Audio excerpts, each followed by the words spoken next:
Hi, my name is Deb from DG Reads, and this is my furry sidekick Kylie, and we're here today to kick off another reading vlog for the Amazing Readathon. So if you don't know what I'm talking about, and if you missed last week's vlog, I am participating in June in the Amazing Readathon, which is an amazing readathon hosted by Bree from Four Paws in a Book. And I will, of course, link all of that down below. I am on Team Fantasy, although I haven't been doing the best at getting fantasy into my reading so far this month. But I'm very happy to say that I successfully kind of dragged myself out of a reading slump. I'm very excited about reading at the moment. And I decided for this week, I'm gonna give myself an extra challenge. June is a very overcast and gloomy month in California. I know California is known for always being sunny and sunshine and palm trees and all the like. But in reality, it's so overcast here at this time of year that the phrase June gloom is just the known thing. So I decided to combat the gloom, and I'm going to be doing some color wheel spinning for the week to help me pick what books I'm going to be reading. Now, there is a chance if we get a new city prompt that's too specific and I can't make it work with whatever color I've spun at that point, I might give myself an out on the city prompts, but I'm really hoping to get a lot of sightseeing in this week, and we'll be using the spinner wheel to help me figure out what's next, because at the moment I have nothing on my currently reading shelf. I don't have any immediate reading deadlines, so it seemed like this was the perfect week to give this a try. So to start things off, just as a recap, we are on the third leg. I have already arrived in Berlin, which is the city, the most recent prompt that came out yesterday. I am not anticipating we'll get a prompt today just because the last one just came out yesterday. So I'm thinking today is going to be a good sightseeing reading day. So let's go ahead and spin and get the first color that I'm going to work on matching to a book. Okay, screen recording and spin.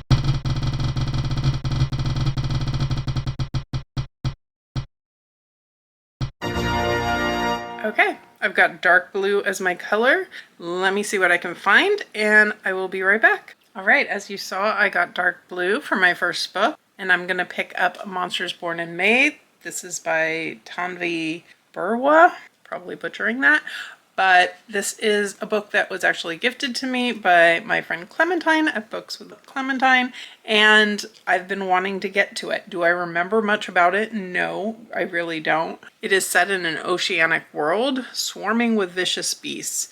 There's a ruling class, there's lower class, there's a deadly chariot tournament that is only held for the upper class, and our main character Coral is risking everything to get into this championship because her family is in desperate need of money for medicine for her sister, it sounds like. So very excited about that. I also just now realized how gorgeous this is under the cover as well. So I'm excited to be giving this a try, and this is in fact fantasy and a queer author. So I will be getting some bonus points for my team on both counts as well.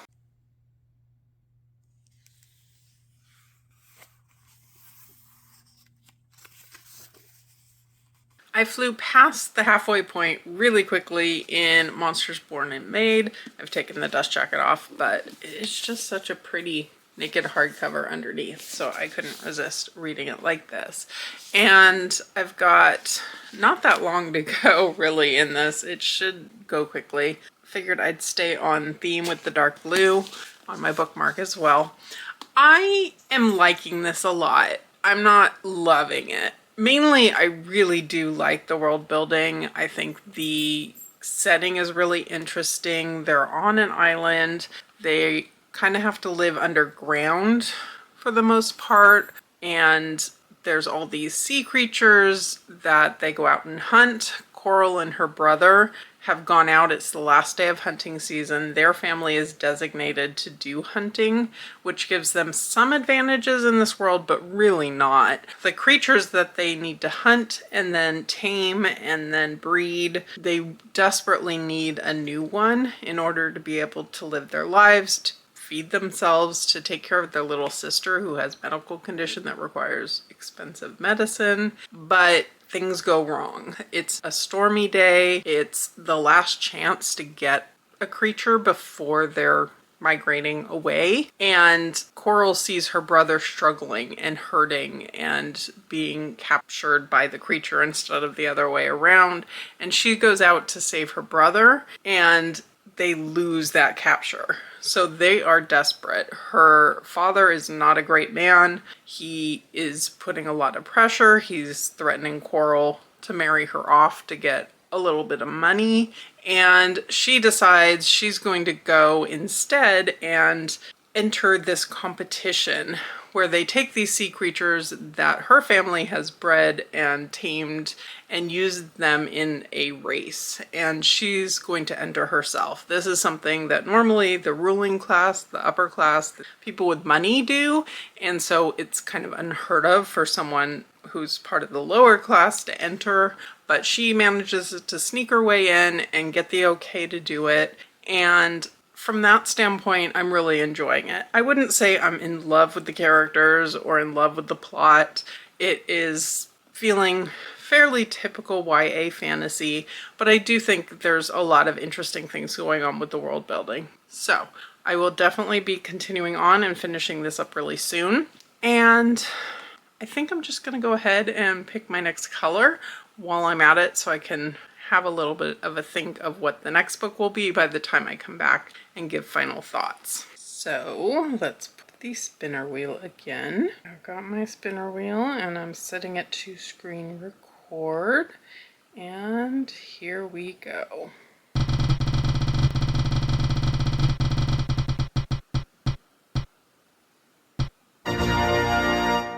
All right, we've got green. So obviously plenty of options with green on a cover, so I will let you know when I have my final thoughts on this book and what's up next. It's now Saturday night and I have a few updates for you. First off, I finished Monsters Born and Made, and I generally liked this. It was just okay though in the end. I talked last time about that I liked the world in this, and I did. I thought it was interesting the way the sea creatures are, the way they're using the sea creatures to create a competition type setting, but putting a little more thought into it, there's not a lot of depth there. I couldn't really tell you the origins of this world or what all of the creatures really even look like, so I could have used more in terms of the world building. The characters were okay. There was a bit of a romantic element, but I never really bought into that. And ultimately, this ends in a weird way. Like, it ends feeling like there should be a book 2. But this was published a couple years back, and there's no indication this is part of a series. So I was really starting to worry when we got like to the 3/4 mark that there wasn't enough time to wrap things up, and indeed, I really don't feel like things wound up super wrapped up in the end. So overall, this winds up being like a 2.5 for me, but I had a good time while I was reading it. It's just technically, and looking back at it, I can just pick too many holes into it. So not the best start, but it gets worse. When last I was here, I pulled green as my second book, and I picked up for that Son of Blood and Ruin, and this is by Marilee Lares. I'm sure that is not right, but I picked this one up. I looked at the Goodreads rating and it only has a little bit over a 3-star on Goodreads, and so that worried me a little bit, but it's one of these gorgeous special editions from Fairy Loot, so I wanted to give it a try.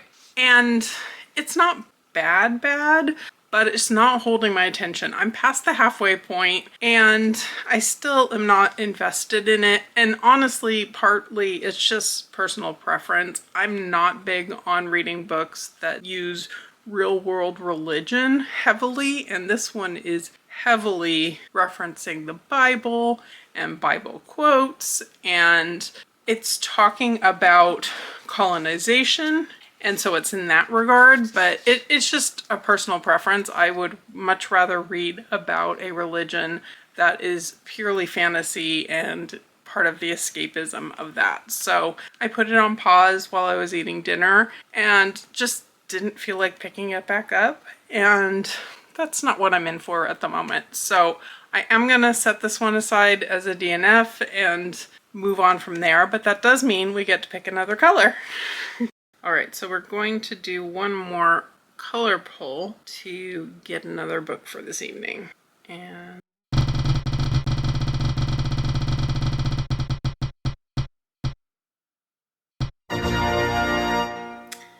Honeydew Green. It's kind of a cross between a yellow and a bright neon green type color. So that one's going to be a little more challenging. I'll be right back. I was able to find one that I think really works well. The color of the font on here, and that is The Night Flowers by Sarah Herkenrother. And this is a thriller, I think. I picked it up because it was a Barnes & Noble, one of their books of the month, buy one get one half off type of deal. And I think at the time, actually, I had been looking in particular for a book with a certain type of flower on the cover for a potential prompt that I wound up not needing it for, but it's been on my shelf and has been calling to me a little bit since then. So now is the time to give it a try. I know next to nothing about this, but hopefully it will prove to be an improvement on my day's reading. So I'll let you know once I get into it. Kylie's got a new bow tie, so that means we're off to a new destination. We are headed for Paris. So let me put her down to go investigate what's going on outside that keeps distracting her, and I will catch you up. I realized I didn't actually say what prompts I was submitting these books for, so just a quick catch up on that one. Monsters Born and Made went in for a book featuring competition. And then even though I DNF'd it, I got to 58%, so I was able to submit Son of Blood and Ruin as a book with foiling on it because it definitely has that. And then I'm happy to report that The Night Flowers is going much better. So this is following two women who are both investigating a cold case. Laura is a librarian. She specializes in genealogy, and she's also going through breast cancer. So we're actually following a lot of her life, going through surgeries, going through reconstruction, going through complications along the way. So there's a lot of really interesting discussions and exploration of that whole aspect in addition to the case she's looking into. The other woman, who is Jean, is a detective who is on the verge of retirement, but she's not really ready, even though her family's maybe pressuring her to do that. Between the two of them, they're both looking into this case where bodies have been found. It says in 1983, deep in New Mexico's Gila National Forest, the bodies of a young woman and two children were found. Who were they? How did they get there? So it's a really intriguing mystery. A lot to this point has really been kind of set up and a lot of side quests into the two women's lives. But I'm finding their lives to be very interesting, so I don't mind kind of going on those tangents as well. We also periodically are getting some italicized portions in the text, and that's where the murdered woman is actually talking as well. So we're getting that third POV a bit in here, even though mainly it's the two women. So I'm a bit past halfway in this one, and I don't think it's 5-star potential, but I am really enjoying it and looking forward to finishing it. But as I mentioned, we got a new destination, and that means we have a new prompt. And the prompt for Paris is to read a book that has won an award. So it needs to have actually won, not just been nominated. So that complicates matters a little bit. This might wind up being one of the places where I said, if we get a new prompt and it's too difficult to match with a color, I might have to throw the color wheel out the window for one book. But we're gonna spin a color and see if I can make it work. And I have a live show that I'm going to be doing in about half an hour, 20 minutes actually. I need to finish getting ready for that, but hopefully this afternoon I can find a new book to read that will work with the color and the prompt, and we'll see. I'll definitely let you know later, but for now, let's spin the wheel. Screen record, color wheel, and go.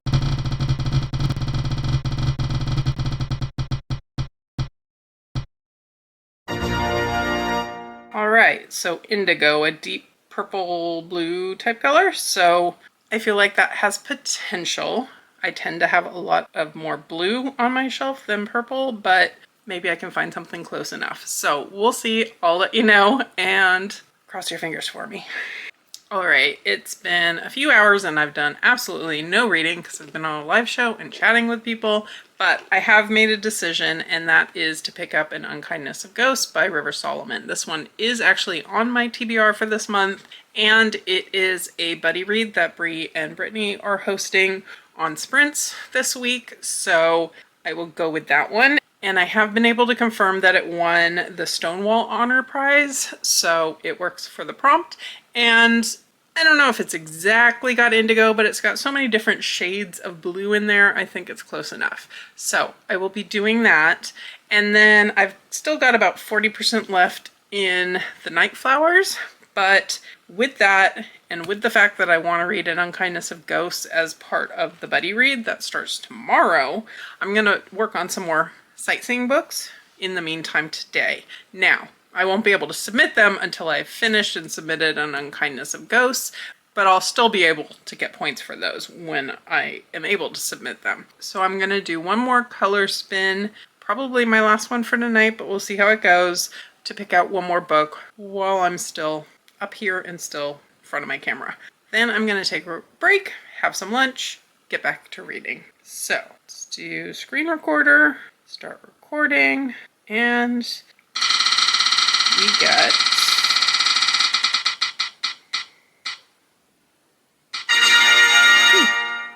pink. That one's probably going to be a bit of a challenge for my shelves, but I will see what I can find. Okay, it's now Monday, and it's going very Monday-ish. I need to film a quick update so I can get to work. So I'm on a bit of a time crunch, and of course my book is hiding from me. I finished The Night Flowers last night, so came to do an update, so let's pretend I'm holding up a copy here and just go with it. But I really wound up enjoying this. I think the mystery element was done well. I think the two main point of view characters were well created. I like the fact that we got a really good balance of the mystery and their lives in it. I can see someone maybe not liking how much of their personal lives we got in it compared to the mystery itself, and that would be valid. I think for me, I really liked the women. I liked some of the struggles that they were going through, and I thought the author did a good job handling some of those. So the mystery element itself, I was interested, I was invested as well. There is the paranormal element of the woman talking in the italicized portion who is the murder victim, and at first I thought that was just kind of like a little gimmicky something in the story. It winds up being a little bit more in-depth as the book goes on. You actually get chunks from her as a ghost, from other ghosts, and it's more of a third point of view fully, and I thought that was an interesting way to do it. I'm not sure those were my favorite parts of the novel, but overall I thought it gave a unique twist to it. So altogether, I wound up giving the book 4 stars.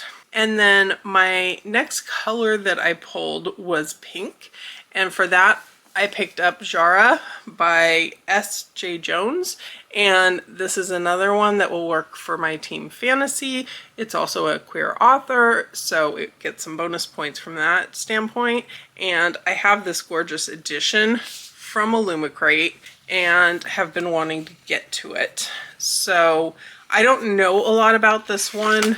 I've heard, I believe that it is YA, that it reads a little bit young.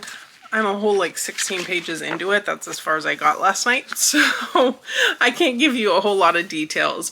But the main character, Jara, is living in a world where magic is forbidden, and she has magic. And she's trying to take care of her blind younger sister. She's trying to keep her magic under wraps. And it seems like it's going to be a fun, easy read, so I'm hopeful to make good progress on this today. It's not short for a sightseeing book, but it's one that I think hopefully will read fairly quickly, although the audiobook is 16 hours and the print's not super big for such a young reading book, but I still think it should go fairly quickly. So I will get you updates on this as I have them.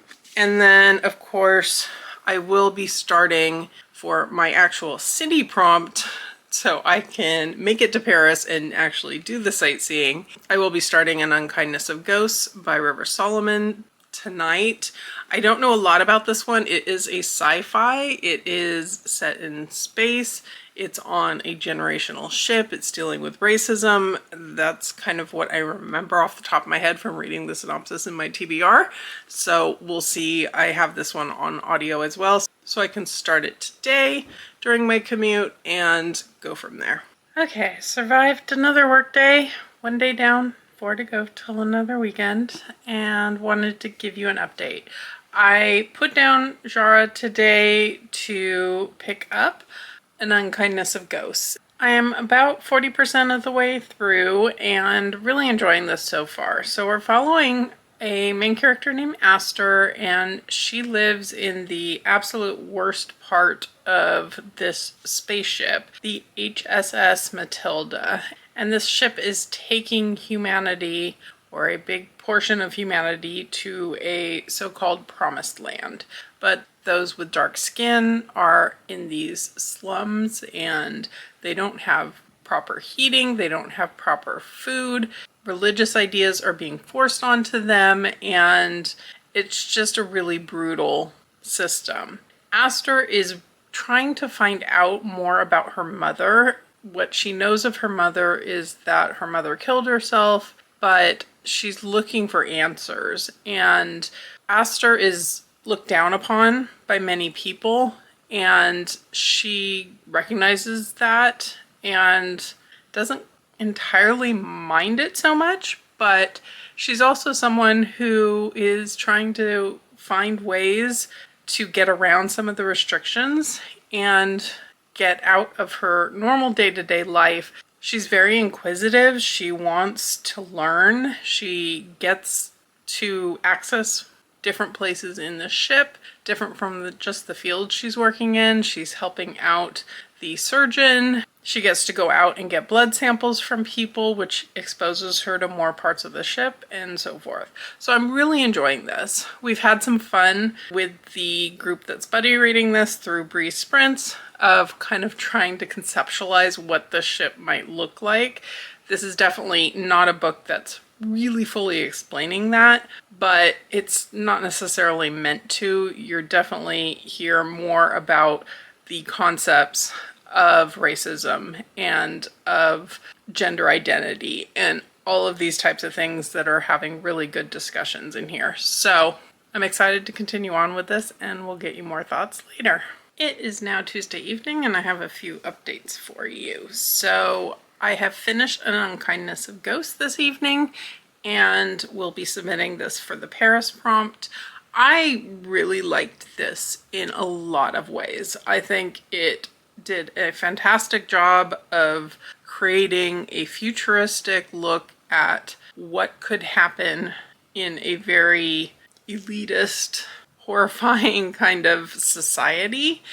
It talks about that it's recreating antebellum South, and it does accomplish that even in a very futuristic sci-fi spaceship type of environment. And you get a lot of variety of people. You get a lot of talk about mental illness and trauma and the impact of those traumas on people and relationships, found family versus blood family. And I really enjoyed the unique character Aster was, because she was very snarky in places. She was very heartfelt in places. She doesn't necessarily fit into this world, nor does she really want to. I appreciated how much she pushed back, how much she had agency within herself to make for change, to investigate what her mother had been doing, investigate how the ship works, and all of those types of things. The hierarchy on the ship was really interesting as well. I really like how the author kind of spelled out some of that without fully having to spell it out. Things like how the language is different between different decks and how different people are treated differently, how they get different benefits and all of that. The ending I wanted just a little bit more from. You get a big kind of climactic scene, and then you get a kind of resolution to that or a breakaway from that. And then the ending is very open-ended. You don't know exactly how the future is going to look for any of these characters. And I maybe wanted a little bit more of that. The world-driven reader in me, the world-building driven reader in me, would have liked a little bit more of the world-building aspects of what created this situation, what happened to Earth, things like that, which I don't think this was trying to accomplish, so I don't feel like it was lacking in that sense. Overall, I thought this was really well done. It hits so many heavy topics, but it doesn't feel as heavy as it could have. I think the way it's written allows you to kind of get sucked into the world, and there are lighter moments. There's moments of Astra kind of fighting back, or her internal monologue lightens the load a little bit, so I really appreciated that as well. So overall, this wound up being about a 4 for me. And then I've also made it to the 60% mark in Jara, and I'm having a good time with this. I do agree that it reads fairly young on the YA spectrum, but I think that's fine. It's not in a sense where I feel like it's too juvenile, where I don't want to continue reading or anything along those lines. We are following 2 characters, as it turns out, Jara being one of them. The other one is Han, who is the heir to the kingdom. Just like Jara's taking care of her blind younger sister, Han is taking care of his younger brother, who also has magic.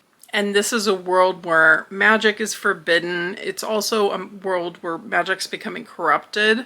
There are monsters. There's something going wrong with the magical system. And that's where both Jara and Han are looking for answers and wind up getting connected to the Guardians of Dawn. This being the first book in the Guardians of Dawn series. So I'm having a good time with it. We're getting some interesting settings. We're getting some interesting magic. Jara having to keep her magic under wraps. She doesn't understand her own abilities and is trying to figure things out. So I've been listening to this on audio, and I've been consuming it pretty quickly that way. So what I'm going to do actually is go ahead and do my next color pull. We might get a new prompt tonight. It could be tomorrow. I want to be prepared for that, or be prepared to come up with what my next sightseeing book will be. So let's find my app. Okay, so I have my screen recording. I have my color wheel. Let's see what we get.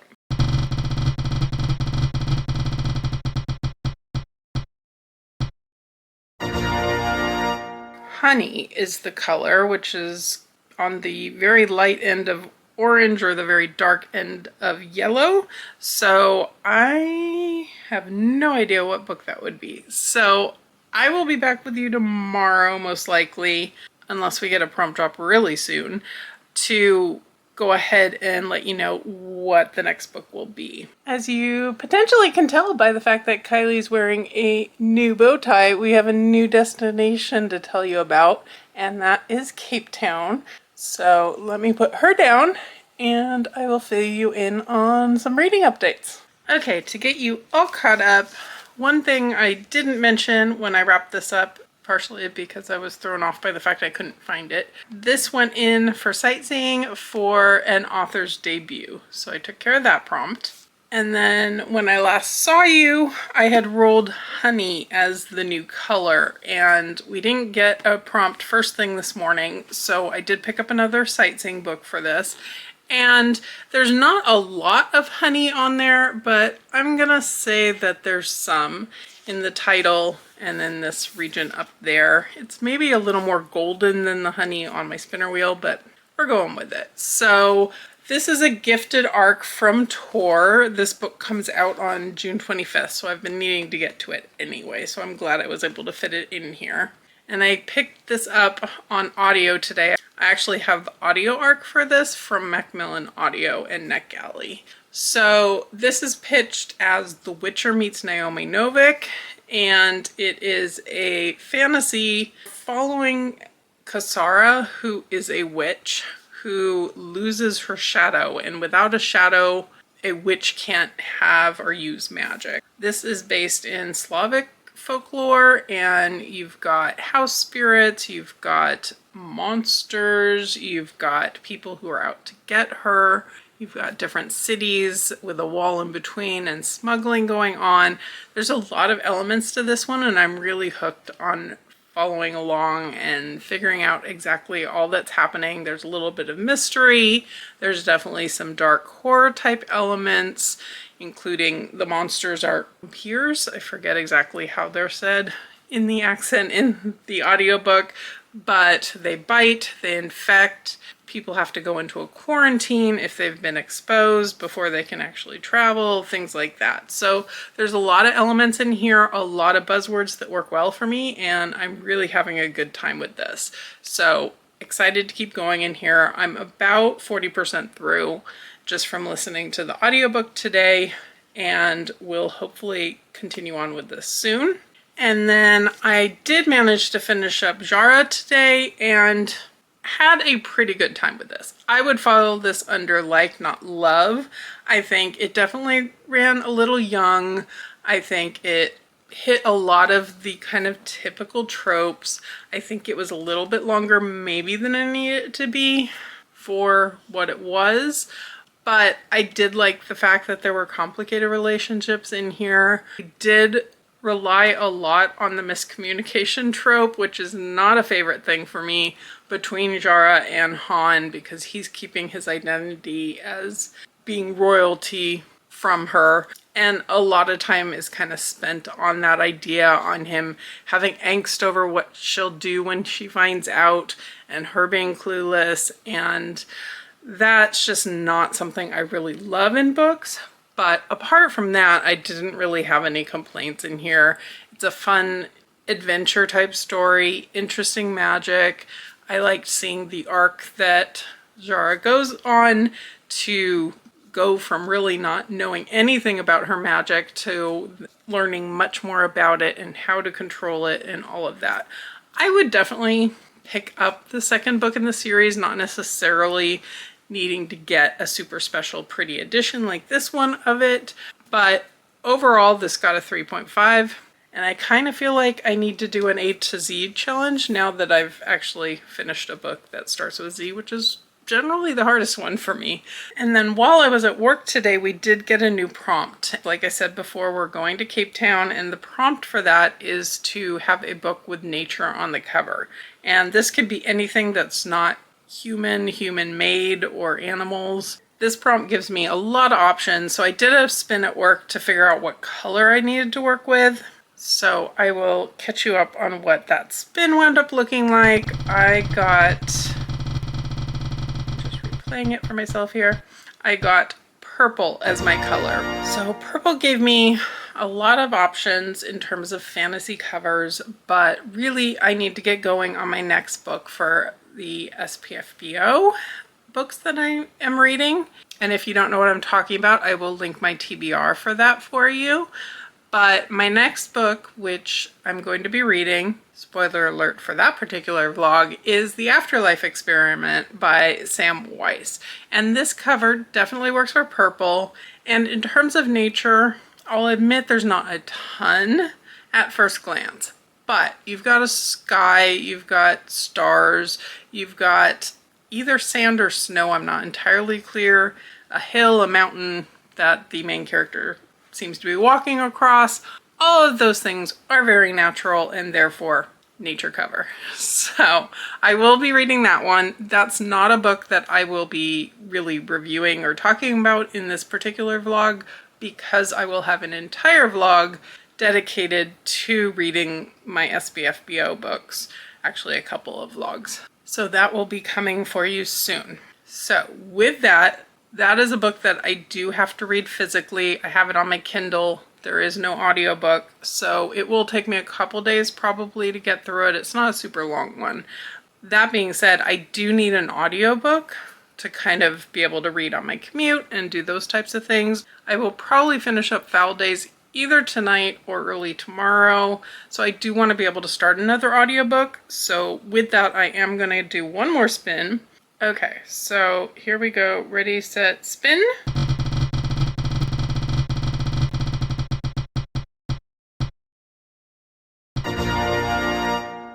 All right, light orange. I think that gives me some good options to get to some more sightseeing prompts with that. So I'll think about it and let you know what I wound up with when next I'm back with you. It is now Friday evening and TGIF. I have a couple of reading updates for you, and then I'm looking forward to actually just putting on some really comfy clothes, hanging out with Kylie, and actually reading this evening. So when last we spoke, I was reading Foul Days, and I just wound up finishing that on the way home from work tonight. I say finish that even though technically I still have 1% left, which is just the glossary. So I'm still counting this as finished. But I will say this author did a really fun thing with the glossary, and it's written like a guidebook almost to people in this particular world on what the different creatures, the scary things in the night are, how to recognize them, how to survive them, what their origins are, and it's done in such a way that I actually want to finish reading the glossary. All that said, I really enjoyed this. So it is a dark fantasy. It definitely verges on kind of horror fantasy, I would say, but I really liked the main character, Kasara. I liked that she was kind of feisty and really snarky in places. She had a lot of humor in her inner dialogue as well. She winds up paired up with kind of a police detective type, although in a fantastical world. So that was an interesting dynamic, their relationship, and the way they kind of had some banter going, the way they kind of had the ability to almost read each other's minds at times, but then also were against each other in some instances as well.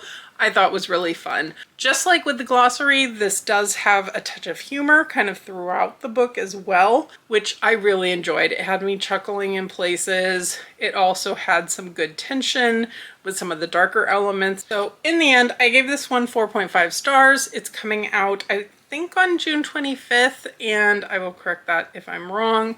I will have a full written review also coming out in the next week or two for this one. Thank you again to Tor for sending it to me. This one is going in as a book that has over 4 stars on Goodreads. When last I looked this up, it had a 4.55 average rating on Goodreads, so definitely works for that prompt. And then I had spun one more color, and that was light orange. And for that, I picked up Every Heart a Doorway. Orange might be a little bit of a stretch, but I think it's in there. This is a book that I've been wanting to give another shot. I read it and liked it, but didn't love it the first time I picked it up.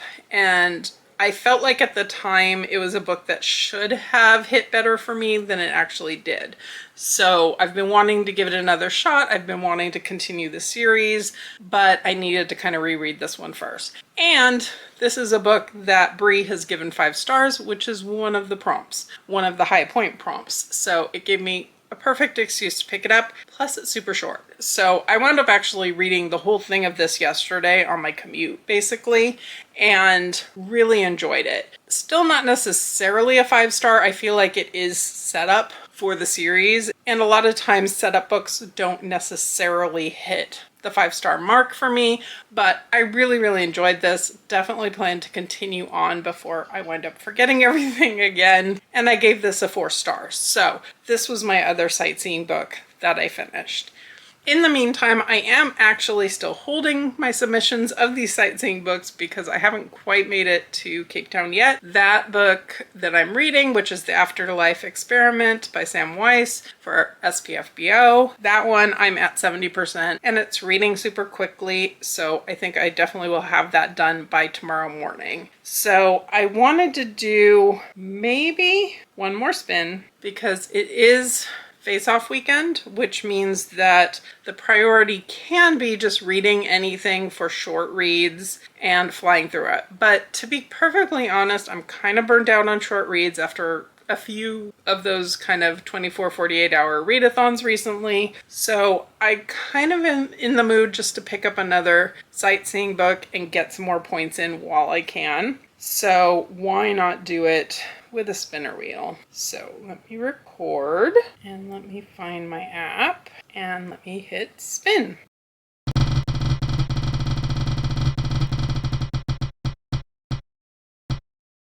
All right, red. I don't actually know off the top of my head what that will wind up being, but I have no doubt I can find a fantasy with red on the cover, or at least a book with red on the cover that I really want to read that will work for some good sightseeing points. So I will leave that here for now. My goals for tonight are to work on trying to finish the Afterlife Experiment and figure out what this next book will be and go from there. It is now Sunday afternoon and I haven't filmed since Friday, so I have a couple things to update you on, and I am going to be wrapping up this particular vlog. Let me catch you up. So when last I left you, I was just finishing up my prompt book for Cape Town, which was the Afterlife Experiment. I did finish that up, and all of my thoughts on that one will be in my vlog dedicated to reading SBFBO books. That one I'm expecting to get out at the very beginning of July for the first few books that I'm going to read for it. I did finish that, made it to Cape Town, was able to submit all the sightseeing books that I had finished already, and I had spun red for my final color for this particular vlog, and for that I had an art that worked perfectly, and that is The Night Ends with Fire, and this is by KX Song, and I had a gifted e-arc from Berkeley and a gifted audio arc from PRH Audio. This is a Mulan retelling, basically, or inspired by Mulan. We're following a young woman who has a father who is not great. He's basically draft dodging. He doesn't want to go to war. He's decided that the family needs money, and to get that, he's going to marry her off. She finds out that this new man is also most likely going to wind up being abusive, and she just wants nothing to do with this marriage. She wants to have agency as a woman in a society that really doesn't allow for that. So she winds up dressing as a boy, going off to war in her father's place. And the story goes on from there. It is magical. There's different spirit powers going on.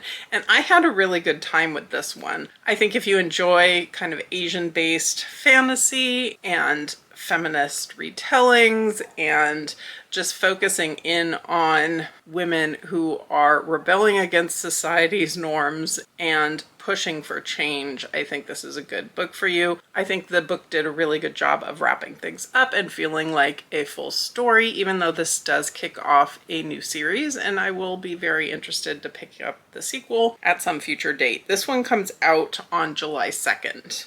So that was my last color wheel pick for the Amazing Readathon this week. Today is actually Father's Day in the United States, and we wound up celebrating with my dad yesterday. So yesterday was pretty much just a busy day getting a few things off my to-do list and then going and spending time with Kylie and my dad and the rest of the family last night. And then I was exhausted when I got home last night and pretty much just went straight to bed. Afterwards, I could not keep my eyes open to read a word. So not a lot of reading happened yesterday, but thankfully I did finish up what needed to get done this weekend, and I'm looking to start fresh with the new week today. So with that, I will go ahead and leave this here. Let me know in the comments below. I always am looking for fun ways to help pick books. If you have ideas, kind of like the color wheel, of different ways to kind of add a little something to challenges and all of those types of things. If you have any ideas, definitely let me know. Have you read any of these books? Did you enjoy them more or less than me? Let me know. I'd love to hear your thoughts. And if you made it this far and you don't have anything to comment, leave me an emoji in your favorite color. So with that, thank you so much for being here. Please hit that like button below. Subscribe if you're interested in more of my content. I would love to have you stick around a while, and I hope you're having a wonderful week. I'll catch you in the next video.